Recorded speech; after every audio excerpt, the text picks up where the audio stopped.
ଗାଇସିଲେଟ୍ ଅଞ୍ଚଳର କଳା ସଂସ୍କୃତି କ୍ରୀଡ଼ା ତଥା ଅସହାୟମାନଙ୍କ ଉନ୍ନତି ପାଇଁ କାର୍ଯ୍ୟ କରୁଥିବା ଗାଇସିଲେଟ୍ ବ୍ଲକର ସର୍ବପୁରାତନ ସ୍ୱେଚ୍ଛାସେବୀ ଅନୁଷ୍ଠାନ ୟୁଥ୍ କ୍ଲବ ନୂଆ ସଭାପତି ମନୋନୀତ କରିଛି।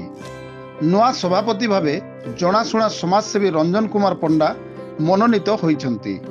ଶ୍ରୀ ପଣ୍ଡାଙ୍କୁ ସର୍ବସମ୍ମତିକ୍ରମେ ମନୋନୀତ କରାଯାଇଛି। ସୂଚନାଯୋଗ୍ୟ ଯେ ଶ୍ରୀ ପଣ୍ଡା ବିଭିନ୍ନ ଅନାଥ ଆଶ୍ରମ ବୃଦ୍ଧାଶ୍ରମମାନଙ୍କୁ ନିୟମିତ ସହଯୋଗ କରିବା ସହିତ ଅଞ୍ଚଳର କଳା ସଂସ୍କୃତି ପରମ୍ପରା ପାଇଁ ସବୁବେଳେ ଆଗେଇ ଆସିଥାନ୍ତି। ଏଥିପାଇଁ ତାଙ୍କୁ ବିଭିନ୍ନ ମଞ୍ଚରେ ମର୍ଯ୍ୟାଦାଜନକ ସମ୍ମାନ ଦିଆଯାଇଛି। ଆଜି ଗାଇସିଲେଟ୍ ୟୁଥ୍ କ୍ଲବଠାରେ ହୋଇଥିବା ଗୁରୁତ୍ୱପୂର୍ଣ୍ଣ ବୈଠକରେ ଶ୍ରୀ ପଣ୍ଡାଙ୍କୁ ବରିଷ୍ଠ ସଦସ୍ୟମାନଙ୍କ ଉପସ୍ଥିତିରେ ସଭାପତି ମନୋନୀତ କରାଯାଇଥିଲା।